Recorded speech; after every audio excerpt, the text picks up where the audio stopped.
The Dave Hooker Show. A presentation of Off the Hook Sports. Objective insight, expertise, top guests.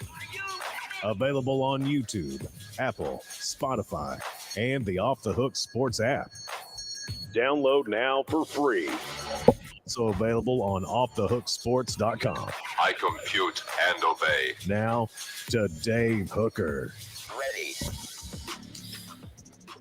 What a week. Welcome to the program, and we are loaded up. A Football Friday with Fred. Fred White joins us. So we'll talk a little bit about the Celebrate 98 series. If you haven't seen it, Billy Ratliff is up on the YouTube channel. But on the program today, you want to stay tuned because we've got a lot to get to. Projecting Tennessee's Too Deep is part of what we'll do via Caleb Calhoun and an article on offthehooksports.com. Also, Julian Phillips transferring from Tennessee. Want to dive into that. And there seems to be issues with players off the field, not necessarily Tennessee, but it's something always to keep an eye on. And then you have gambling. Is that the new issue that has to be dealt with, or is it the old school stuff? Drugs, alcohol, DUI?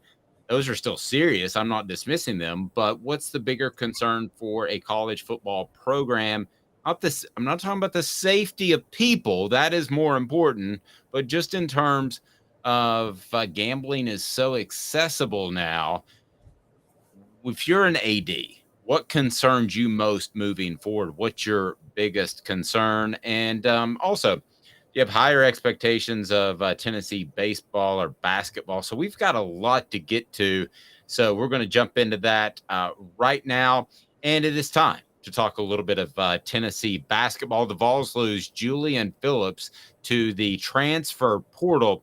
Something I definitely want to dive into because we talk about rosters changing in football, but really, moving forward, it could be far more dramatic in basketball because one or two players can obviously make a bigger deal in basketball. Guys will mature later on. So we talk about transferring and all that sort of thing in football, but really you have to be a pretty special player like a quarterback. If you want to take Southern Cal, for instance, and what they were able to do with Caleb Williams bringing him over. I mean, you can have a massive impact, but pretty much just a quarterback. In basketball, good afternoon, morning, Caleb, evening, whenever anyone is watching.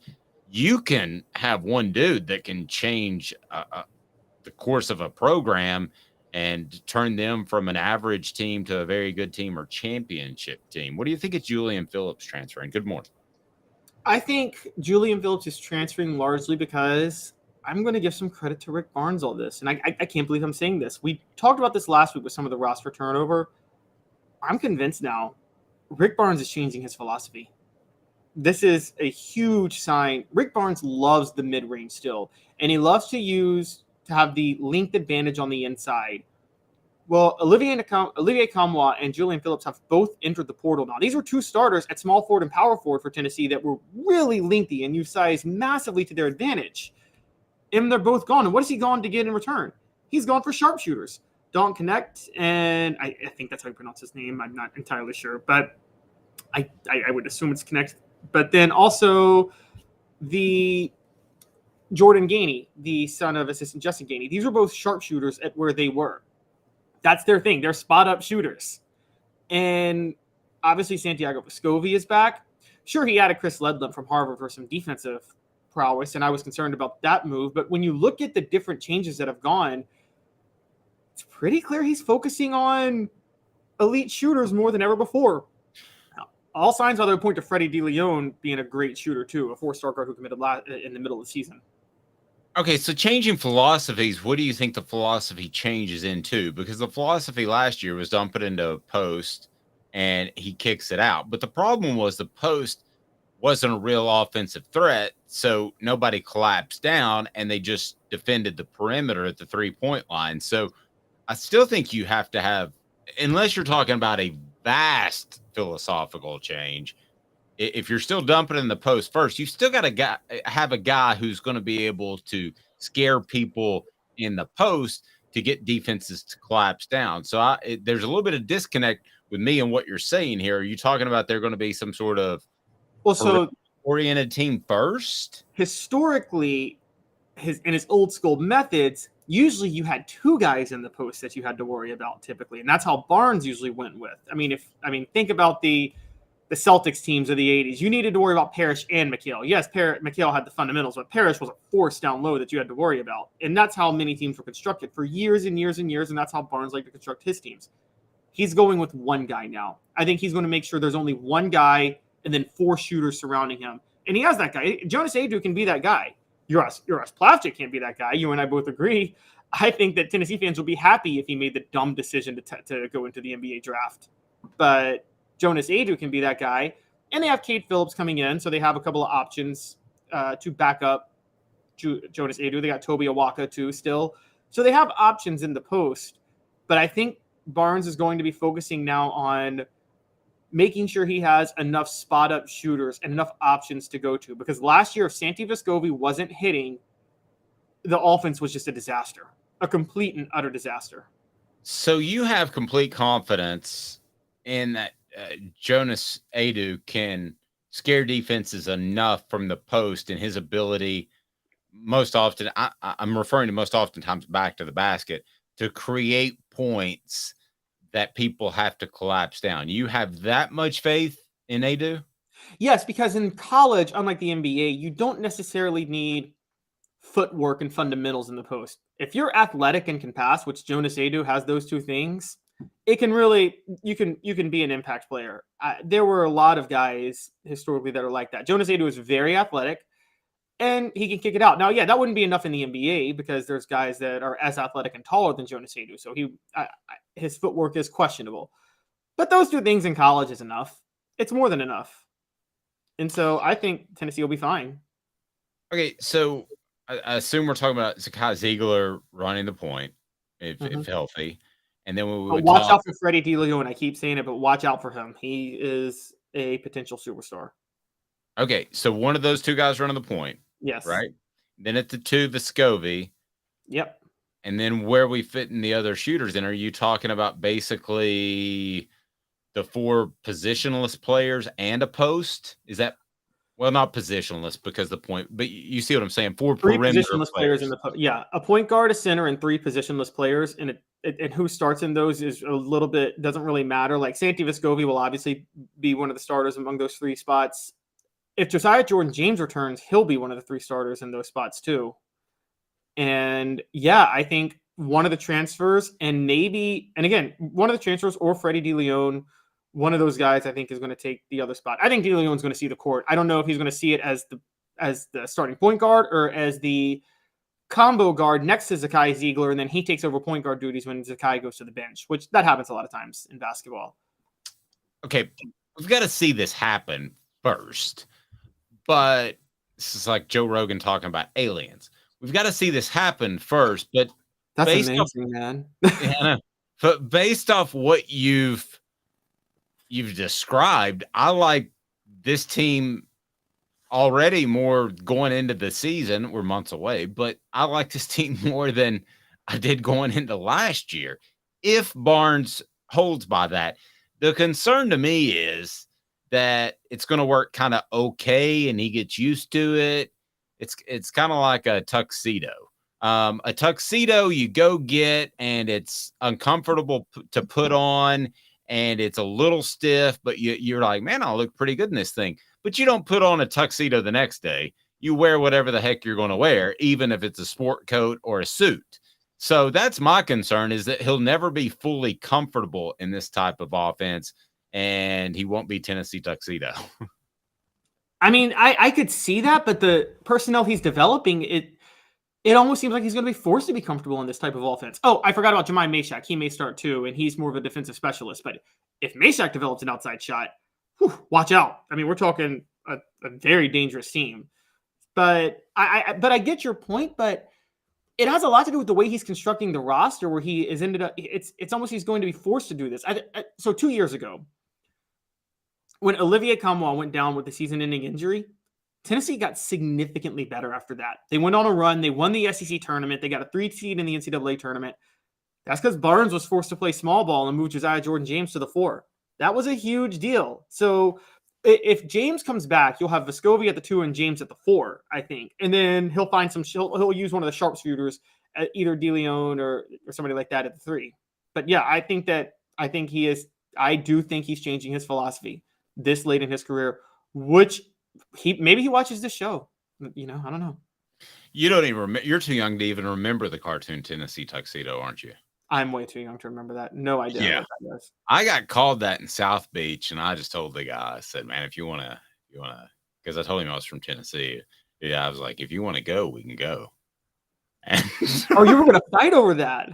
Yeah, he just kept calling me that, and it got on my nerves. I mean, for the record, guys, this is where the cultures of Memphis and Knoxville are a little bit different. In Memphis, like, you're expected to be made fun of for how you look among all your friends, no matter what, and among everybody you meet. Oh, he kept calling me Tennessee Tuxedo, and then he said, how does Tennessee, and we're just, sitting at a bar. We don't know this guy. And he goes, how does Tennessee Tuxedo have a good looking wife? And I'm like, all righty, that's the line. Do you want to step outside? And he said, no. And I said, well, then you need to get away from me. He said, I was sitting here first. I was like, I don't care. You need to go. Oh my gosh. Look at Dave over here starting fights. Oh, I was the king of starting fights on the strip. The thing was, I was with the Powell High School football team who averaged 300 pounds on the offensive line. So I'd start it and they'd finish it. And sometimes I'd get dotted and I'd be out sleeping in the middle of Cumberland Avenue and I look out and they're finishing it. I was like, good job, guys.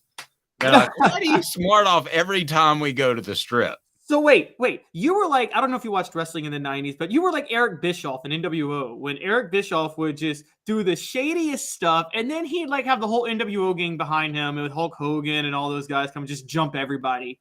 But he would start it all the time. Right. Well, I mean, I didn't run. I wasn't scared, but I would get, I'd get dotted on the temple and then I was out. So that's kind of how that shook out. Everybody, Dave was Eric Bischoff. That's what we're deciding now. I don't know who that is, but if he was an instigator, then yes, I was that guy. So hit that like button. We need to do that right now because we got Fred White coming up. So we need to bring more people into the show. And I hope you guys love the Celebrate 98 series. It's a passion project for me, and it is up there. And Fred's going to talk more about that. Did anybody know that Fred was homeless and Eric Westmoreland took him in? I sure as heck didn't. Did anybody know that Billy Ratliff purposefully cheated on the final defensive drive against Arkansas by using his head as a spear into Brandon Burlsworth's chest 3 straight times, which was illegal at the time, because he was like, I can't beat this guy, so I'm going to go ahead and drive the crown of my head into his chest. That's what caused the blow-up play where Sterner ends up fumbling the ball. That's all in the Celebrate 98 series, and I'm very proud of it, not because of me. Any monkey could ask questions of all those guys and get great answers. So I'm just proud to be a part of it. So I want you to check that out over the weekend. We got Sean Ellis coming up, T. Martin, Dwayne Goodrich, basically everybody you can imagine. And we'll test the waters on Philip Fulmer next week. I'm not sure how that'll go. He and I have an up and down relationship, but I'll give him a call next week and we'll see. But we're looking at having Randy Sanders and David Cutcliffe. I can promise you that if I'm a part of it, we will not have John Chavis because he hates my guts. Today's tough question is now, and it's brought to you by Andy Mason. I'll tell you more. Today's tough question. Today's tough question. Take a side. Take a stand. The Dave Hooker Show, a presentation of OffTheHookSports.com. I'll give John Chavis credit on this. He never physically threatened me. His son did. But he didn't. Oh, I think his son came at me on Twitter. I don't know if it's the same son, but one of his sons came at me on Twitter years ago for just, I said the most benign negative thing. All I said was great at preparation, but he has struggled with adjustments, in-game adjustments. It was a glowing article on John Chavis. But it was just that one thing. I said he struggled with in-game adjustments. No. He's just not a good coach. He just had a lot of talent. I'll say that. No, but I think this was close to getting more physical, and I would have lost because he was an MMA fighter. It wouldn't have gone well. Why are we talking about me fighting so much in the beginning of the program? I'm actually, I got called. I'm like, John Chavis should have been the MMA fighter. The way, that voice. When's the last time you've been in a fight, Caleb? I never fought. Are you kidding? I was like, when I was 10 playing basketball in the neighborhood. Are you kidding? I never fought.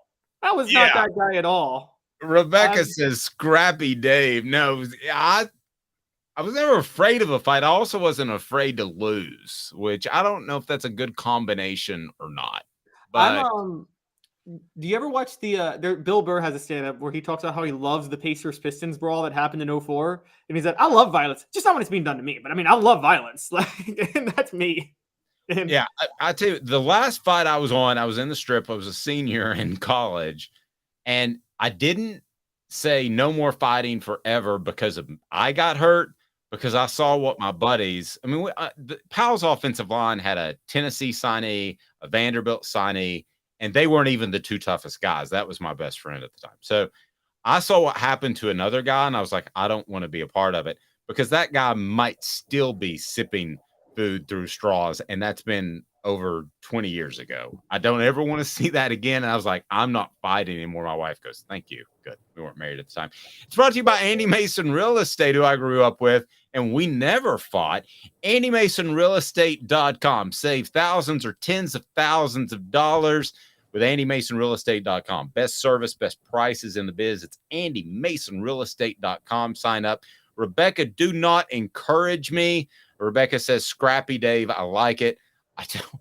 No. Okay, so fighting is one of the things that you had to be concerned about back in the day, especially before the Strip was a big, huge apartment complex. And Tennessee's coaches had to be concerned about players getting in trouble. I remember there was one fight in which I can't remember his name, but he absolutely decked a player in intramurals.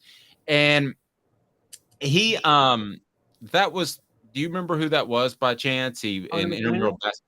What's that? Tony McDaniel. Wasn't that the Tony McDaniel suspension? It was, and could have killed the guy. And okay, so there were all these old school problems, and one that Caleb is going to bring up is DUI, and is drinking, and is drugs. But those are kind of old school problems, and I want to compare them to gambling. So let's use this as a backdrop. What's happening at other schools right now, Caleb, and with other athletes? Because while I think DUIs are on the decline, and it's not, oh, I got away with driving home last night. That used to be my generation, which was awful. And goodness gracious, I would take back a million nights. Not a million, but so Caleb, we have issues going on now still with drinking and driving. What are some of the latest that have cropped up there? So some of the latest are recently Georgia wide receiver Denylon Morissette was arrested early Monday morning for several charges, including a DUI, following too closely, and speed limit violations. And he's another Georgia player caught in a traffic violation, which there's been a bunch this all season. And again, we've been talking about it. Kirby Smart doesn't seem to care. But beyond this receiver, Denylon Morissette, who actually did play 11 games last year, we find out that Jalen Carter, this drag racing incident that got somebody killed in January, he was driving on a suspended license at the time. That came out yesterday. In between those two, Henry Ruggs, who we all knew had his incident 2 years ago, has decided he's going to plead guilty. He's going to face 3 to 10 years in prison. Some people are mad about that. I would say to those people, it was obviously Henry Ruggs did not plan to murder somebody. He should be in prison, yes. But what good does it do anybody to keep him in prison for life? Does nobody any good. Doesn't do the victims any good. It doesn't do society any good to keep him in prison for life when he wasn't actually. This guy's not. He's not a psychopathic murderer. He made a horrible mistake and a horrible decision.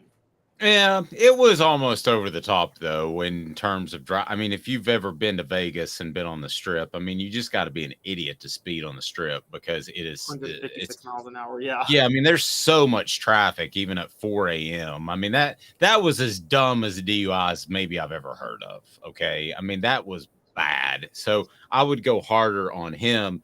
I've always thought that they should be on work release program and all the money that they make, NFL players, and they have. And Tony Robinson had to do this. He got off on work release to be a scab player, and as soon as the NFL strike was over, Tony Robinson, the former Tennessee quarterback, he had to go right back to prison. So then he watched the Redskins win that Super Bowl that year that he was a part of in prison. So I've always thought that what they should do is they should be on the work release program. They should be able to go out, make their money, and then all of that money goes back to the victims. And they have to show family of the victims. Yeah. Yeah, the family of the victims, or the victims if they lived but they were severely injured, whichever the case may be. So that's what I would have done. But not to get sidetracked.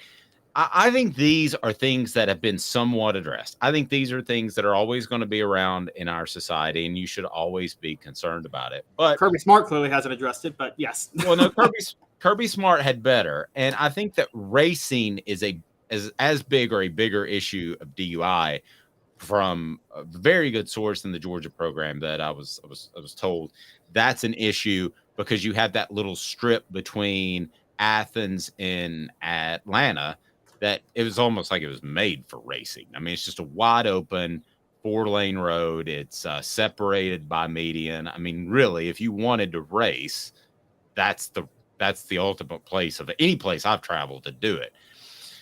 And I think though that Kirby Smart has a problem there, and I think that he will try to address it. But all of these issues, guys, as far as DUI racing, doing drugs, the stuff that my generation did as kids that were stupid, I don't think are as big of a problem. And I'm going to tell you why. One, I can tell you my kids and their friends, they think alcohol is stupid. They do. They just don't think that it makes much sense. Now, I think there are going to be kids that you have marijuana that's legal now, and we may have some people that still think marijuana is actually absolutely a terrible gateway drug and all that. But I think that even players I talk to think that's a better option if you want to chill out on the weekend or whatever. So that you're less likely to get in trouble with marijuana, I believe. I think the biggest issue moving forward, and it's starting now, is by far gambling. So today's tough question. I'll lump all the old school problems together, Caleb, that athletic directors and coaches had to worry about. You got all those. I'll take gambling. I think gambling is going to be a bigger problem for athletic directors in the next 5-10 years than everything else combined. So let's say up front, guys, what we're talking about is affecting programs, not affecting society. The old school programs affect society a lot worse. Yes. But I agree. Gambling is going to be a heck of a lot worse because there's no uniform standard. There's really no way to control it. There are no laws on the books right now at all to address this. I mean, every state has relatively the same DUI laws. You can't drink and drive or you have to pay a penalty. There aren't really any laws on sports gambling at all. And it's new. Oh, wait, it's an NCAA violation. Giggle, giggle. So is paying players, but that never stopped anybody. I mean, it's an NCAA violation. That's not going to stop anybody. No, and here's the other problem. If you crack down on gambling, and this is the big thing, which I think they should. They need to crack down. Dave, you and I know this. These 18-year-olds who get all this money, they're going to start gambling then under the table or illegally or having other people place bets for them, at which point they get in bad with really bad people. I mean, we know this. Which is how the Tim Donaghy thing in the NBA went from a 0 to about a 12. Yeah. Or to use this analogy, 25 miles an hour to 150 miles an hour really fast, like within weeks. Exactly. I mean, they're going to start like having, Tony Soprano place bets for them and making deals with the mob. And I mean, I'm serious. I know that sounds crazy, but that's what's going to happen. That's what happened. Look, we firmly believe Michael Jordan, that was a gambling suspension in 1993, 94. He was tied to some really bad people that he was betting on golf games with. You don't think that's going to happen with college football players who are younger than Michael Jordan a lot of times, dumber than Michael Jordan a lot of times? And I just, this is, and what happens when, drug lords, mobs, gangsters are connected to your football program because people are wanting to place gambling bets under the table and not get caught. Travis says, come on, Dave, we were able to gamble in the 90s just as easy. Maybe that just wasn't my vice, but I didn't know how to do that. I could have gotten into a lot of trouble, but it wouldn't have been gambling. So maybe that's just me. I'd fill out a parlay sheet, and if I put $20 on it, that was a lot of money to me, so it didn't go any deeper to that. Now you have kids that have money, and you've got an app. That's so easy. I mean, you could literally do that in less than 5 minutes. So Fred White coming up next. It's a Football Friday with Fred. So stay tuned. Some thoughts that he had on why Tennessee's players didn't receive money at all in the 90s, and he stands by that firmly. We'll go with Fred White in 2 minutes. A Football Friday with Fred on Off the Hook Sports. Family has been creating jewelry since 1986, each piece unique with a story all its own. I'm Rick Terry with Rick Terry Jewelry Designs. I'm a jeweler, and I want to be your jeweler. We're grateful that you chose us to be Knoxville's best jeweler. My family and staff look forward to serving you. So please come see us. Kingston Pike and Campbell Station Road in the heart of Farragut, and downtown on Gay Street, right next to the Tennessee Theater. Hi, Mike Davis here with City Heating and Air, reminding you to always dare to compare. Our team provides quality local heating and air service, installation, and maintenance across East Tennessee. We use only the best equipment like American Standard heating and air conditioning for your residential, new construction, or commercial needs. Honesty, dependability, and customer satisfaction have been the cornerstones of our business since 1961. City Heat and Air. Dare to compare.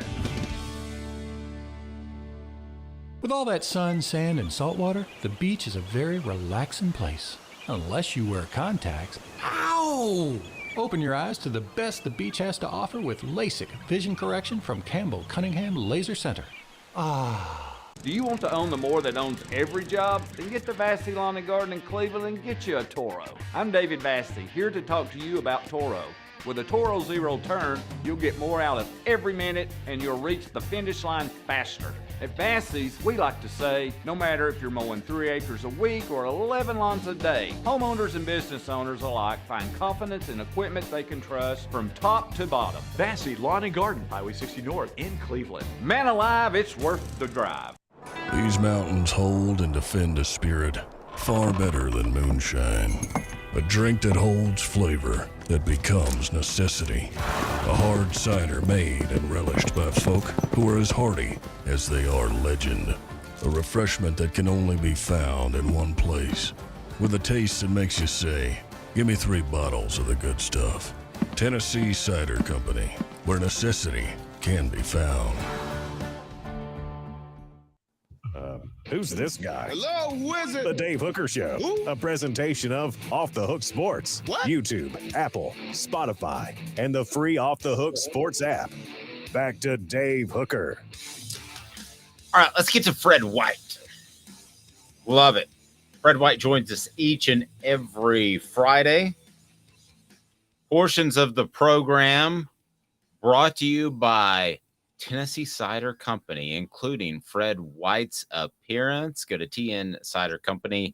It's phenomenal, and they bring you the Celebrate 98 series, which is up and running. Interviews with Eric Westmoreland and a guy named Billy Ratliff, who made kind of a big play that is on our YouTube channel. Fred, how are you, sir? I'm doing good, Dave. How about yourself? I'm fantastic, man. I'm kind of ready for the weekend, and good to go. A lot of things I want to talk to you about, but one of the things that, so I'm just going to be really honest. Fred, Billy, and Eric and I have, and players in the future, we will have some interesting conversations off the record and off the air, of which I'm not going to share some of that stuff. But one that I wanted to share that really blows me away, and I was talking to somebody who's a huge Tennessee fan yesterday, and I was telling him this, and he just flat out didn't believe it. And I was like, okay, I don't care if you believe it or not. I'm telling you as a friend. They told me this off the record, and I believe it. So I think we have this perception that everybody had their hand out and that boosters were given $100 handshakes at the very least. But I'm going to go ahead and I'll share something off the record. Fred and Billy and I talked about that. Fred, you guys didn't take any money, and I'll stake my reputation on it because I know you as a very, very close friend, and you didn't for one big reason. And why was that? You didn't want to get in trouble or get caught. Because you got in trouble, you got caught. You couldn't play anywhere. Not just at University of Tennessee. You couldn't transfer and go anywhere and play. Your career was over. That was it. That's true. And you also would have hurt the university and maybe a chance at a championship. And I think you said something, you would have let your teammates down. How big of a factor was that? Absolutely. You didn't want to let your teammates down. I recall when Coach Fulmer came into the room, 98 year, and it's a locker room and team meeting room. And they tell us that, one of our guys, one of our leaders had taken some money and he was going to be ineligible for the season. And then they brought up Al Wilson. You could hear a pin drop in the room. Oh, wow. Al went up there and gave a fake apology. It was all a setup. They had got him to, set him up to do this. But the room was so quiet. And we were sitting there trying to figure out, what are we going to do with our football season? So to have him do that, and it's Al Wilson, and he's the guy portraying that as if he took money, that was one of the most impactful moments of my career at UT when it comes to a team meeting room, because that you knew at that moment, dang, we're not gonna be able to play with one of our best players on the team. Like our leader, he took money. What? Thank God it was a prank, but that was the message. That message hit home for everybody because it made you realize, like, whoa, wait a minute. If you take the money, then you're done. And you do hurt your team. Wow. Okay, so the bond, you don't want to let each other down, but then it's kind of cyclical because you're all broke. Yeah. You were telling me about cookouts that people would throw in $20 if they had $10, $5 if they had $5, or $0 if they had $0. And I think it was Tyson Park.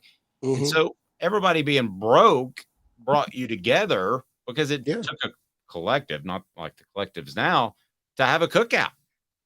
It took a collective to have a cookout. So they would give you $15 after a football game, right? That $15 was supposed to feed you for Sunday, right?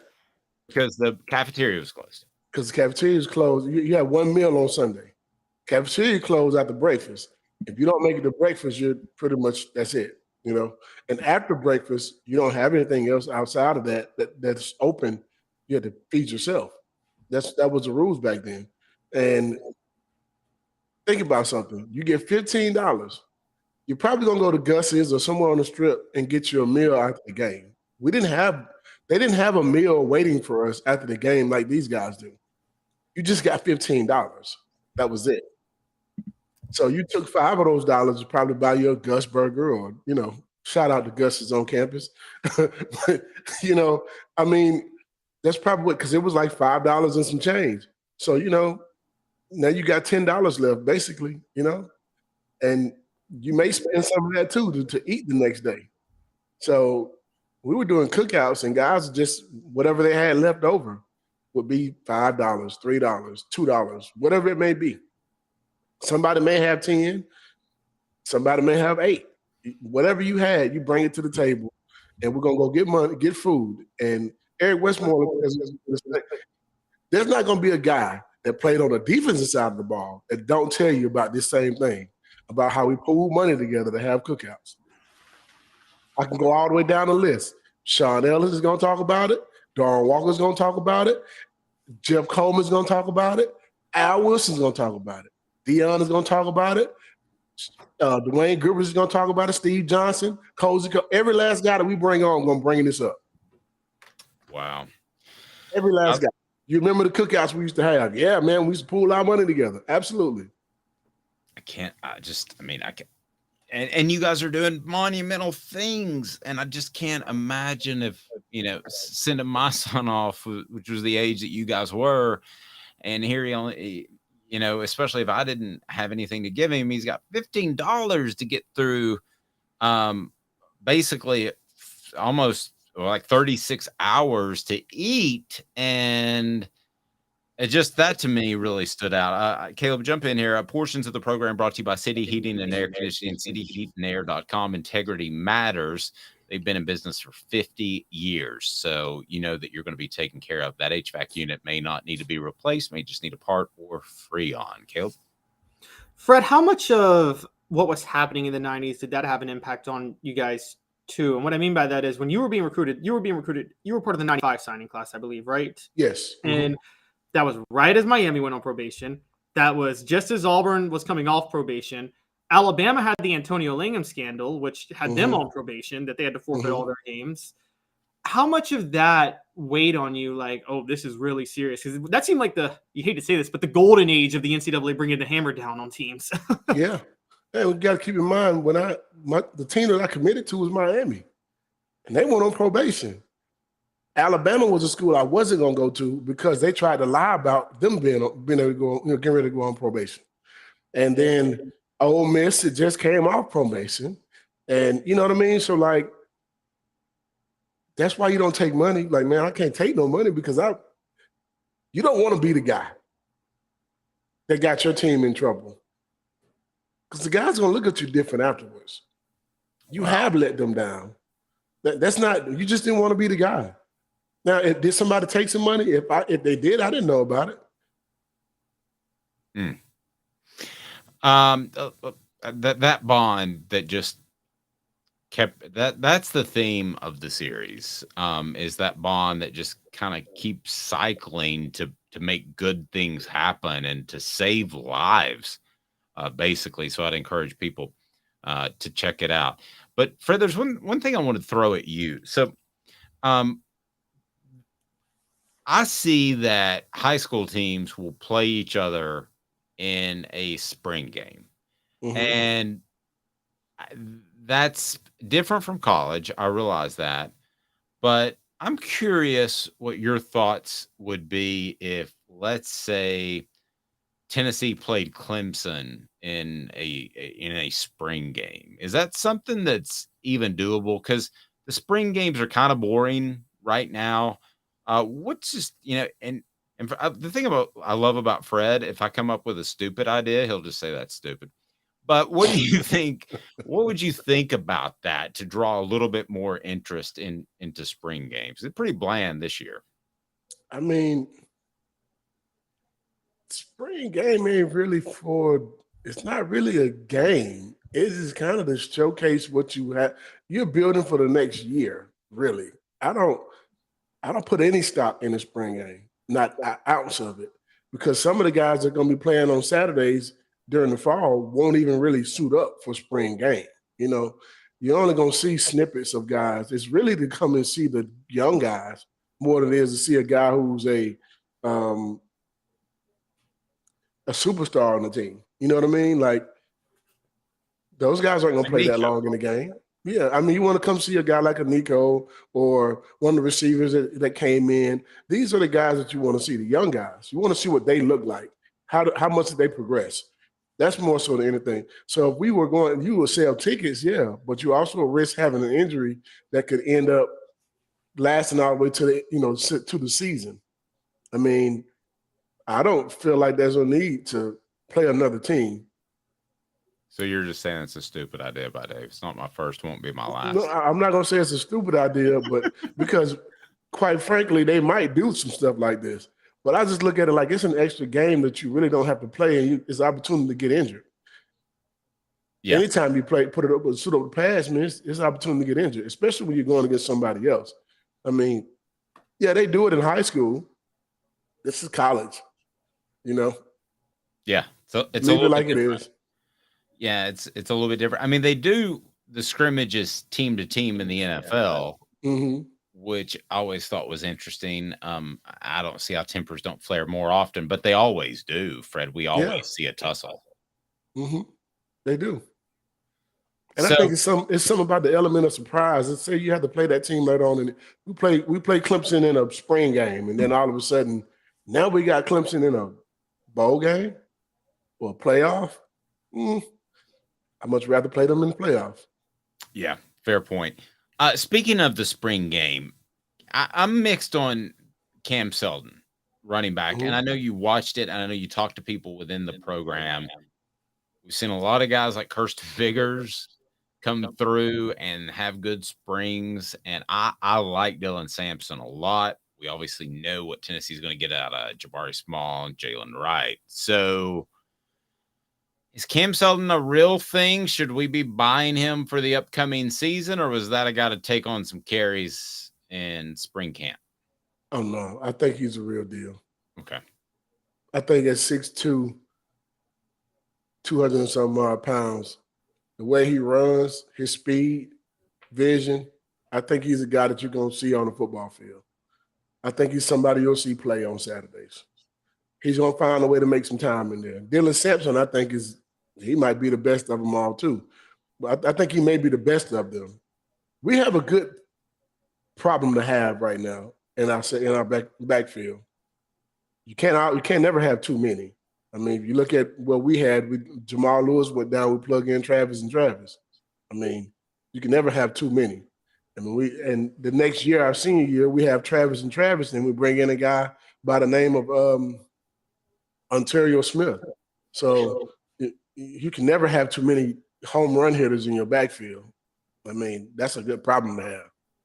The problem you're going to have is trying to figure out how to get the ball in all their hands and keep them happy more than anything. Fred, it's funny you bring up the Travises. How much did I can't remember if I talked to you about this last week or not, but I remember I know we've heard a lot of stories. You guys all knew how good T. Martin was, and no one else did. But were y'all surprised, or did y'all know that Travis Henry would be able to just so easily, adequately replace Jamal Lewis when he went down in 1998 after the Auburn game? I'll say you can't replace a Jamal Lewis. First of all, you can never. you can't replace a Bertier. Remember the Titans. There we go. Is that the game where they call a reverse on the last play and it goes 80 yards for a touchdown? Like that would never happen in real life. Okay. I think that happened to Happy Gilmore too. Or no, not Happy Gilmore. What was the Adam Sandler football movie? Longest Yard. Longest Yard. Yeah. No, yeah. Adam Sandler. Bobby Boucher. Oh, Waterboy. Oh, Waterboy. Yeah, they called a halfback pass on that. But it was a reverse. But he passed it. Yeah, but it was a reverse thrown back to the quarterback on the last play. like anybody would ever fall for that. I can't remember Caleb's question. What was your question again, Caleb? I remember the question. Okay. So you can't replace Jamal Lewis. If Jamal doesn't get injured, we're in a whole different. We wear everybody out. There's not even a close game past Florida. If Jamal Lewis doesn't get hurt, you see what he did against Auburn? He had ran for the first time he touched the ball, it was a 70-yard touchdown. We were just getting started. I mean, Travis Stevens went for 100 yards against Georgia. And no offense to Travis Stevens, but Jamal Lewis was on a roll. He would have wore Georgia out. That 100 yards for Travis Stevens would have been probably 180, 200 for Jamal. Yep. Plain and simple. You know what I mean? Now, you take Travis Stevens his senior year against that same Georgia defense, he might go for 200. But at that time, he wasn't that same back. You know what I mean? I think that when he went down, I'll never forget Coach Fulmer calling up the team to tell us that he had injured his knee and he may be back for a bowl game, but not likely, right? And I remember everyone looking at the running backs like, okay, well, don't nobody in the country know what else we have but us. We've already seen these guys. We knew what they could do. So we weren't, we got 2 running backs sitting over here that can do the same job as Jamal when it comes to like, I think you add their skills together, they make a Jamal. Yep. And you talk about overcoming injury. A lot of people forget that Al was beat up that year. Yeah. And that speaks volumes, but it was amazing how he was still a leader on the sideline. I'll never forget him having that towel and being halfway on the field cheering you guys on. Man, leadership comes regardless of whether you're on the field or not. You know what I mean? If you're the voice of the team, you still be the voice. You don't take your voice away. And usually when guys are injured, they don't make the road trip. I'm so happy that Coach Fulham brought Al anyway. That makes a difference because we had one of the best defensive games we had all year. And our defensive leader wasn't even there. So we are looking at this season, and Eric Westmoreland, I think you acted like it was the first time he said it, and on our recent video that's on our YouTube channel, but he said you were like the uncle. Because Al was I view Al as the fiery dad who comes home mad after work, and Fred's kind of the uncle that calms down everybody and the guy that you can go to for advice. What did you think of him calling you the uncle? I don't think anybody had ever explained it to me that way. But I get it. I take it as a sign of respect too, because I could see myself as being the uncle because I was. So for most of the young guys that came in, that's, show you how the right way to do this. No, you can't do it this way. You got to do it this way. No, this will get you in trouble. I know because I already did it. And I'm a Jay-Z guy. Hov did that. Hopefully, so you wouldn't have to go through that. So don't. That's my workout song every day. Don't follow my footsteps and do what I just told you not to do. I told you don't do that. Don't do that. That'll get you in trouble. So basically, what you're saying is, I like to refer to Caleb as Aunt Calhoun. What? So, Fred, what you're saying is you were the guy that took the player under your wing and warned him, you want to come to me before you want me to come to you before Al comes to you. Is what you're saying? You want me to come to you before the coaches get on you. You want me to come to you before you're in the breakfast club, which means you got to check in every morning. Hey man, you don't want to do all that. If you want some freedom, do this. Okay, you don't want to listen to me? Let me show you what's going to happen. Here it is. I've seen plenty of guys come in here as one of the top players in the country and leave in 2 semesters. I mean, it's one of those things where I did make a lot of mistakes my freshman year. I was mischievous. I did get into fights. And I also would tell them not to fight and then go pick the fight with whoever they were ready to fight with. I promise you, if you were on campus and one of my freshman guys came back to me and told me somebody was bothering them, you got a problem with me now. The coaches used to always wonder why I was in so many fights. Don't let one of my freshmen come back and tell me somebody bothered them on campus or was talking trash to them. Oh, you talk trash to my freshman, you got to talk trash to me. And I'm coming. So I don't care if you don't like me, but you're not going to bother my teammates. Plain and simple. Who you want to fight? You want to fight them? Well, you got to fight me first. I promise you're not going to win this battle. So, because we talked about this earlier, Fred, before you were on the show, were you ever hanging out with Dave and he started a fight knowing you had his back just because he wanted to? Yeah, we were talking earlier, Fred. I got a story though. Okay, okay, what's the story? Oh man, can you tell it? Am I going to be forever embarrassed? So we went to Atlanta. We were recruiting Eric Berry. I was covering you. You were covering. I was trying to, I knew Eric already, but like we went to the. So my cousin comes to get us, and we go to this club. Right. I remember we walked up to the door. Dave was like, "You sure I can come in here?" I said, "Man, you and me, we going anywhere we want to go. What you talking about?" Oh my God. You should see Dave walk in the club. It was so hilarious. And my brother was like, "I got you." My cousin was behind him like, "God, you good. We got you. You all right." Ain't nobody gonna bother you. Yeah. I think I immediately went to the bar and got some liquid courage at that point. You did. Yep, you sure did. Oh, Lord. And then for reasons we won't get into, somebody named Austin Price. I'm not going to talk about Austin. Yeah, no, I'm going to talk about that. But he had to sleep on the couch in the hotel lobby.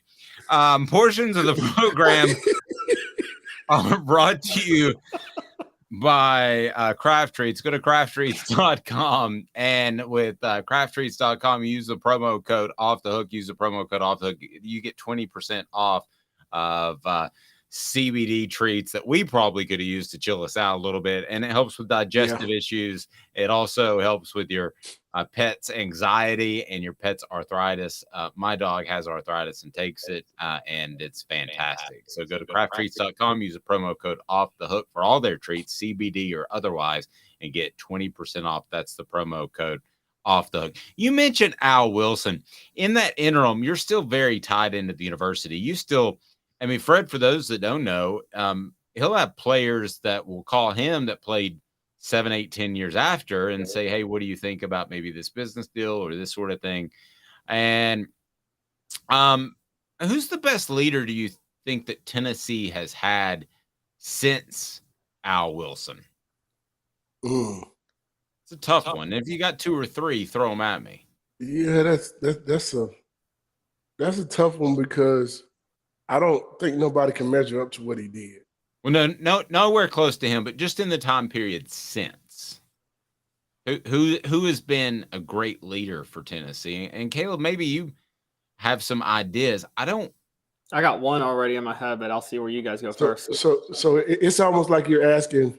Let me just kind of give you what I'm thinking, okay? So Reggie White's one of the greatest players to ever play the game at Tennessee, anywhere. Well, who was kind of in that same light with him? It ain't really nobody there. Yeah. So basically what we're talking about is Al was Mount Everest, and we're talking about somebody that might be the equivalent of a small hill in Powell, Tennessee. So see that's the difference though. Like our coaches gave us the ability to be our own leaders. Yeah. They didn't have to create us to be leaders. We became our own leaders by what we did and how we acted and our integrity and our character. You can't manufacture a leader. And that's what I think has happened over the years since us. Somebody, because he's the running back or because he's the quarterback, he has to be a leader. That might not necessarily the truth. So I look at leadership differently. Most of these teams we've had lately had coaches that wanted to be the leader of the team instead of the players lead themselves. So I can't really look and see who I would think would be that. You know what I mean? Like, so who was yours, Caleb? Who was your suggestion? I was going to say, and again, not close to Al Wilson's level at all, but I thought Don Henderson was a pretty good leader of the 01 Tennessee team, which was the closest team since the 98 team to getting to a national title. You know who I'm going to say? The two guys I will say. I thought Kurt Magid and A.J. Johnson did a good job of being leaders. Yeah, the 2014 team. That's right. I thought they did a really good job of being leaders. and that's who I'll go with. And then I think the obvious one, but we're talking so recently, is Hendon Hooker. When I interview Cooper Mays and Jacob Warren for the Vol Reports, I mean, there's this kind of, they have a similar admiration in a different way. I'm not talking fiery leader, but he can get fiery from what I've been told. But they have the same type of admiration for Hendon Hooker that you guys had for Al Wilson. It's the same type of feel. Mm-hmm. I don't think that's a huge stretch. Do you? I don't think it's a huge stretch. I think he's a good leader too. But I also think Joe Milton's a good leader. I think he's going to be one. I think he's done a really good job of being, being a leader, man, everybody respects you. Everybody on the team respects you. And they don't just respect you because you got a name. They respect you because of the work you put in. That's why we respected Al so much. He demanded so much out of us. But if you watch him work, you would have to work as hard because he worked his butt off. So, I think the leadership came from watching him not just talk the game, but live it. Put in the work. Do all the little things right. Those are the things that make a good leader. And I think that's what Joe does, which I think is the reason why he's going to have a good year this year coming up. Now, I've heard the same thing. I've heard a different type of leader than Hendon, but definitely a leader. Fred, if people sorry. Go ahead. I was going to say, Fred, the way you talk about Al Wilson, I just wanted to ask your thoughts. I'm sure you saw The Last Dance, the Michael Jordan documentary a couple of years ago, and there was this debate on whether Michael Jordan was too hard on his players. But it seems like based on your experience with Al, you totally would have embraced playing for Michael Jordan and what he did in practice. Am I right? Absolutely. Because, man, here's the thing. If you're going to play any sport, especially football, you need to be mentally tough in the first place. And if somebody brings something to your doorstep and tell you that you're not doing something the right way or you're not giving your all or whatever, they obviously saw something you did. So it's called constructive criticism. Be coachable. Not just be coachable from your coaches, be coachable from your teammates as well. How else you think you're going to win games? If I came to the sideline, I've come to the sideline several times and Deion Grant get on my case because I missed a call or I missed a read. Or I'll get on him. Or we get on Dwayne or whatever. That's what you do. You're supposed to in order to be better. We went to practice every day, and our thought process was, Al Wilson would say, we having perfect practice today. You know how much pressure that is? That means make no mistakes, none. Get everything right. If you drop a pass, you're one of That's how we practice. That's how we practice. And if you're the person who messed up our perfect practice, hey, man, you're going to hear from everybody. You obviously not paying attention. And if you're a second string guy, we ran the same plays with the first team that we do with the second team in the same order. So if you actually mess up as a second team guy, hey, man, you're never going to touch our football field. You don't want you on it. You're obviously not paying attention to what's going on. So strong. Fred, if people need insurance, all they have to do if they're in the state of Georgia and soon to be Tennessee, but if they're in the state of Georgia, all they got to do, buddy, is reach out to you. They can Google you pretty easy. And you're fantastic. What makes your practice different maybe than some other ones? We're willing to help regardless of whether you do business with us or not. We're willing to give you the information that you may need. And at some point, let us earn your business. If you don't like what we have at the moment, give us a few moments and we'll catch up to you later and find a way to be able to do business with you. Our whole goal is to earn your business, not just accept it because you want to, just want a quote. My job is to earn your business and keep your business by also doing annual reviews, doing 6-month reviews, making sure that you know what's going on in your insurance business and what the rates are doing, what the state is doing with insurance, those type of things. Just giving you information that you may not have or giving you information that you never even thought about. So our goal is to educate every person that comes our way to make sure they understand what they're dealing with, understand what they're getting, and just be of help and of service to our community. So you can give us a call at any time. Our phone number is 770-381-0367. Again, that is 770-381-0367. Or you can also catch us online at fredwhiteallstate.com. Love it. Thanks, Fred. We will talk to you soon. I appreciate you. All right. Thank you, brother. You guys Fred have White, a good one. Go Vols. Thanks, Fred. Appreciate that. He's got his orange on. And I'll tell you what, if you haven't tuned into the Celebrate 98 series, it's been pretty classic. We're going to be back in just 2 minutes. And Just trying projection to envision this club Dave went into with Fred. Sorry. Yeah, that didn't go well. So I was at another club one time in Atlanta. I think it was SEC. No, it wasn't SEC Media Days. But anyway, we go into this place just because it was the closest place to grab a beer where we were staying. And this is Austin Ward, who now covers Ohio State. And I remember there was a spotlight because I'm completely comfortable around different people, but there was a spotlight and said, "We would like to welcome the only 2 Caucasians in the room." They spotlighted us. Oh, Lord. Me and Austin Ward, and everybody started laughing. It was super cool. It was funny. Yeah, Fred and I have some stories. Those are the ones we can tell on the air. 2 minutes and Tennessee's depth chart. We're going to lay it out for you. Who needs to wait until the fall? He's Caleb Calhoun. I am Dave Hooker. Tennessee's depth chart, I think it's pretty simple, but Caleb and I have a bit of a disagreement on some of those. Stay tuned. Family has been creating jewelry since 1986, each piece unique with a story all its own. I'm Rick Terry with Rick Terry Jewelry Designs. I'm a jeweler, and I want to be your jeweler.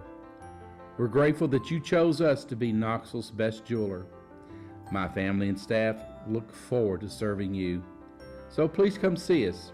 Kingston Pike and Campbell Station Road in the heart of Farragut and downtown on Gay Street, right next to the Tennessee Theater. Hi, Mike Davis here with City Heating and Air, reminding you to always dare to compare. Our team provides quality local heating and air service, installation, and maintenance across East Tennessee. We use only the best equipment like American Standard heating and air conditioning for your residential, new construction, or commercial needs.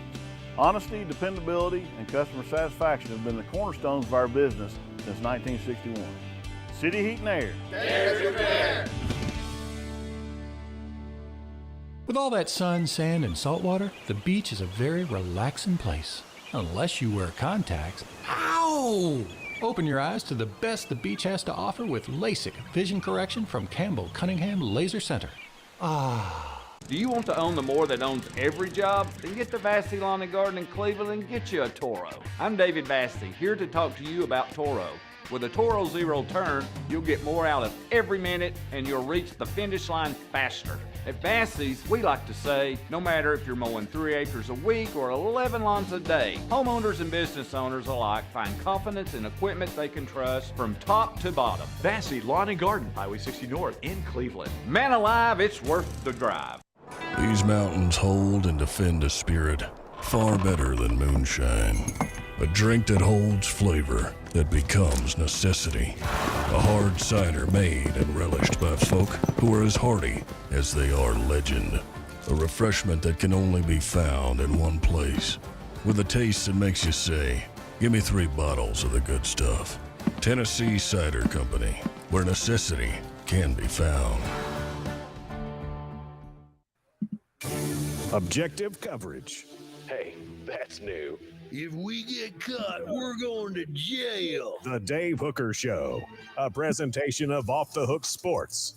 YouTube, Apple, Spotify, and the free Off the Hook Sports app. I'm going to need to see some identification. Back to Dave Hooker. Remember, Vassy Lawn and Garden, Man Alive, it's worth a drive in Cleveland. If you need to restock your industrial or commercial fleet, or you're starting a landscaping company, their buying power will save you money. Also, residential, Vassy Lawn and Garden, Man Alive, it's worth the drive. Go to Vassy.com for more. That's Vassy Lawn and Garden. They bring you the Vol Report with Jacob Warren that is on our YouTube channel. So, Caleb, we're going to get into the 2 deep, my man, and we want feedback from you guys if you agree or disagree on our message board. So, let's take a look at the 2 deep, and if you want to kind of follow along or you want to read about it, it is on offthehooksports.com. So, pretty big undertaking, and we feel pretty good about this. So, as far as the 2 deep, where do you want to start? Do you want to start on the offensive side or defensive side? And then you can present to me, and I'll tell you if I disagree, because this column was written by our one and only Caleb Calhoun. So let's start with offense. I'm sorry? Sorry. I was gonna say let's start with offense. I didn't. Okay. So we will start with offense as we project the depth chart, the 2 deep depth chart for 2023. So let's start with offense. I'll tell you if I agree or disagree, and I might have some of my fun new drops because you know how juvenile that I can be, even pushing 50. All right. So Caleb, what do you got? All right. So quarterback.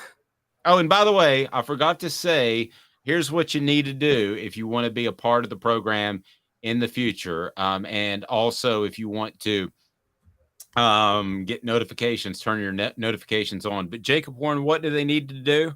What's up, everybody? This is Jacob Warren asking you to like, subscribe, and share.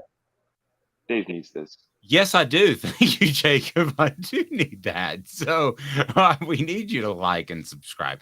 All right. So what do you got for me? Let's start on offense. You go. And I'm going to tell you if I agree or disagree via drops. All right. So quarterback, I don't think any controversy. Joe Milton is the number 1. And Nico, where's the sound effect, Dave? Nico Yes. is number 2 on the depth chart. I don't think Gaston Moore is going to be in the 2 deep, guys. Sorry. I agree. Hey now. Go ahead. All right, running back. Now, here's the first twist. I got Jabari Small as the starter, the feature back.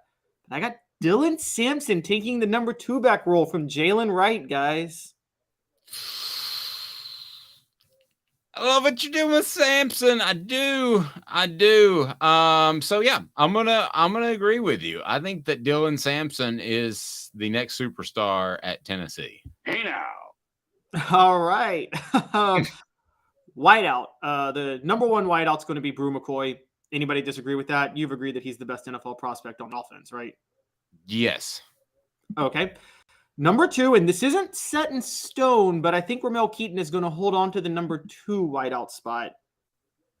And I think Dante Thornton Jr. will be the first wideout right off the bench behind McCoy and Keaton. And then 4th, and here's my big one, Caleb Webb and Chaz Nimrod were earlier recruits, but I think Nathan Leacock has moved ahead of them. So I think he's going to be he's a freshman. I think he's the 4th wide receiver on the depth chart. So you think Thornton will play on the outside? Because we're just talking about we're talking about the wideouts, not the slot receiver that Jalen Hyatt played last year. We're going to get to the slot spot. I think Thornton can play in either spot, so I think he'll be the first off the bench in both spots. That's crazy. I've got Thornton above Keaton. If he plays on the outside, I've got Thornton above Keaton, and so does Tracy Morgan. Okay, wow. Right, you know what's funny is I was the Dante Thornton as Kevin Durant in this offense, but that's when I thought he was going to be the starter in the slot. The wideout, I think, is a pure wideout. Keaton's better. But in the slot, I've got Squirrel White starting, and again, I've got Thornton as the number 2 slot guy. So Thornton will be the first off the bench at wideout or slot, which is why he'll see a good bit of action. Do we agree, Hank Kingsley? Hey now. Yes, we do. All right, tight end. All right, tight end. Dave, we know you need the subscriptions. Jacob Warren needs the starts. So, yes. Everybody, this is Jacob Warren asking you to like, subscribe, and share. Dave needs this. Okay. Going to be the starter at tight end. You got Jacob Warren and McAllen Castles. Yes, I do. I have McAllen Castles because Miles Campbell's transferred. I believe in Ethan Davis, but I've heard enough stories that he's very, very, very raw. And with Princeton gone, I don't think he's going to be able to be the backup tight end this year. I think next year he moves ahead of everybody and becomes a starter. But I think this year, Warren and then a veteran and McAllen Castles will be the 2 guys. I'm gonna lightly disagree because I haven't heard enough great stuff about Castles. Okay. I haven't heard anything bad. I'll tell you if I hear any reason that I don't think he will play. But I think that there's a possibility they would go 4 wide when Jacob's not on the field. And I think there's a possibility that you would like Ethan Davis because of his athleticism. So I'm not downing Castles. I'm just unsure about Castles, but it is May. All right. So what we largely agree is this year it's not going to be a by committee tight end set. It's going to be Jake Warren or 4 wide for most of the time. I would think, yeah, it was pretty much 50-50. They swapped series last year, Princeton fan and Jacob. So I don't think you're going to see that. All right, so let's run through the offensive line. All right, left tackle. I did not think this was going to work out, but I've heard enough good reports that I think John Campbell Jr. takes over at left tackle this year with Jeremiah Crawford as the backup. Yeah, I pretty much know that to be true. Hey now. Keep rolling. Right. Left guard. Texas transfer, Andres Carrick. I think he takes over the starting job at left guard, and Ollie Lane is a longtime veteran, so I think he'll still be the backup left guard. I'm going to give that both a. Hey now. And That's crazy. I think Addison Nichols would be the backup at left guard. Okay. I think he'd be the backup at all the guard positions because I think they're a little light there. All right. Even despite Ollie Lane's experience, because Ollie Lane's played a lot. You think? Yeah, I just feel like somebody I talked to actually yesterday, coincidentally enough, that it would be Nichols. But if they had two guys go down, which is very possible in the SEC, I think Lane's right there. But go on to center.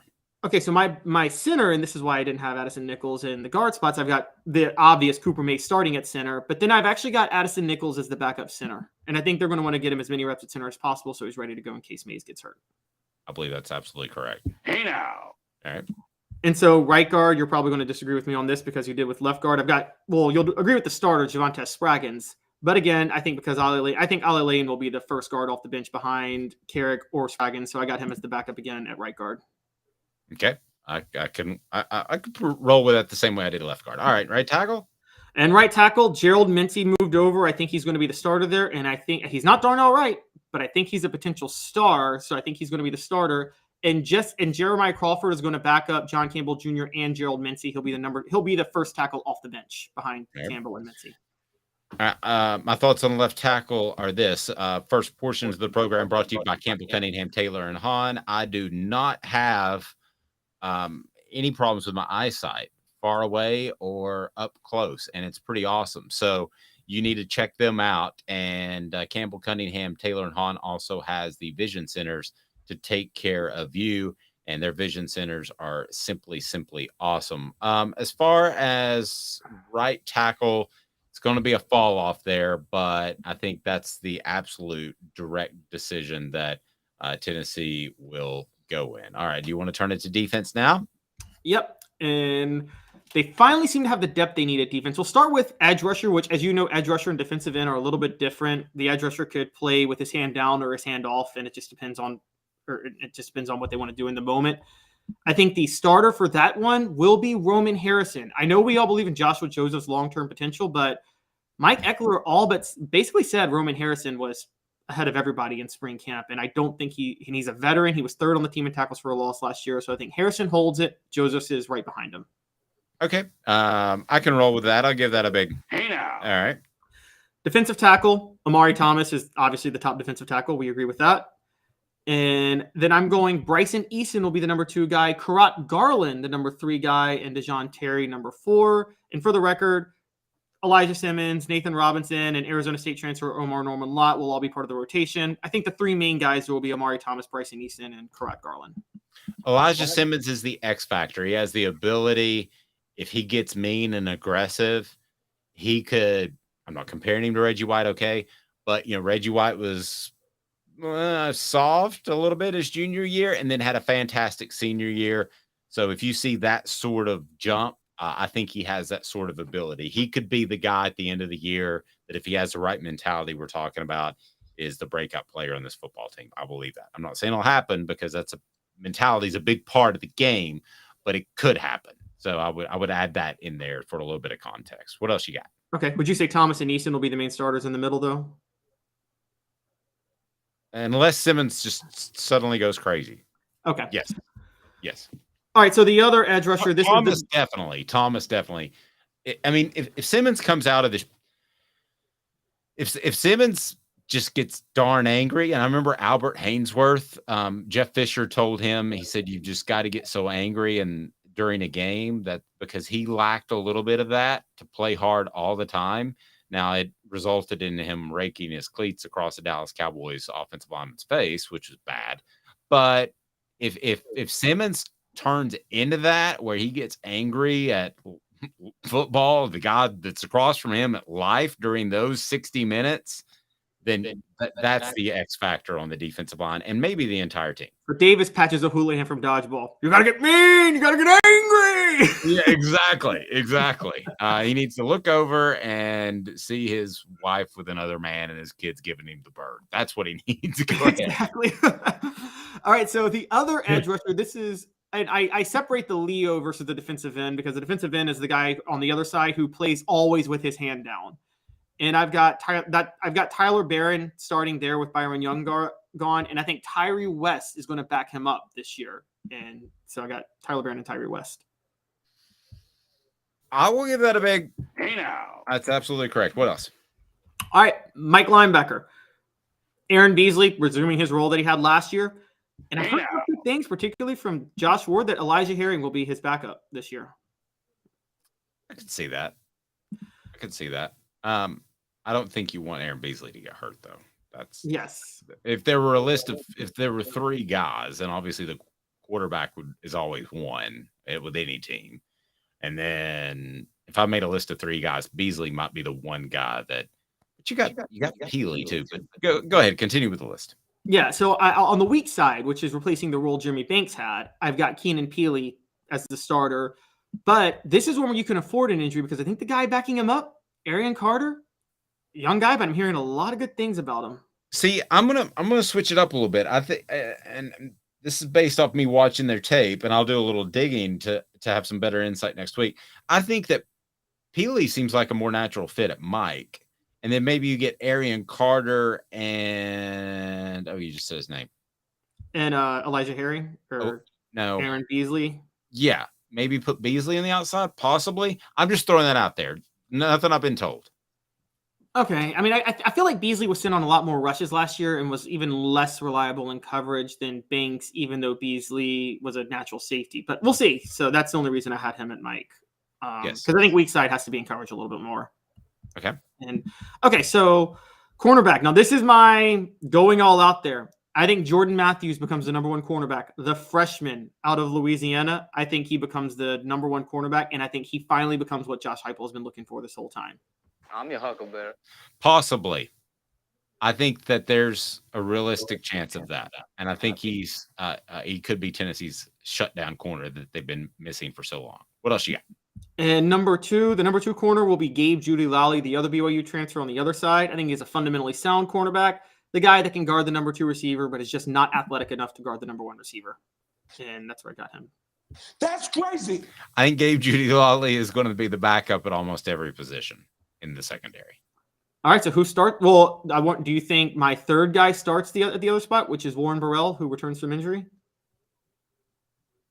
Hey now. Yes, I do. Okay. And the 4th cornerback on this I have Kamal Hadden. Yeah, he's a dude. All right. I don't want to say anything bad about him, man. He's fine. He seems like a great young man. He's a really nice guy. Yeah. Oh, You know what I need to do? Why don't you shut the hell up? Go ahead. I don't want to say too much. I don't want to run a kid down. All right, at the star position. All right, I'm going to be a little mean here, but Tamarian McDonald was a starter all last year. I don't think he's in the rotation this year. I'm sorry. I just think he was so awful last year. I'm sorry, Tamarian. I hope I didn't sabotage a negotiation you had with him on the show, but no. So but we're not going to say this about any player. You suck. Okay. So, but seems like you're close to that. So I want to get far away from that. He's a fine young man. He's doing a great job. Okay. Dave is the participation trophy guy. Well, we'll see. So Danico Slaughter I have he started a little bit at corner last year. I think he's going to move over to star this year and start at star. And I would have Slaughter actually at that other cornerback position. So, but again, I'm not.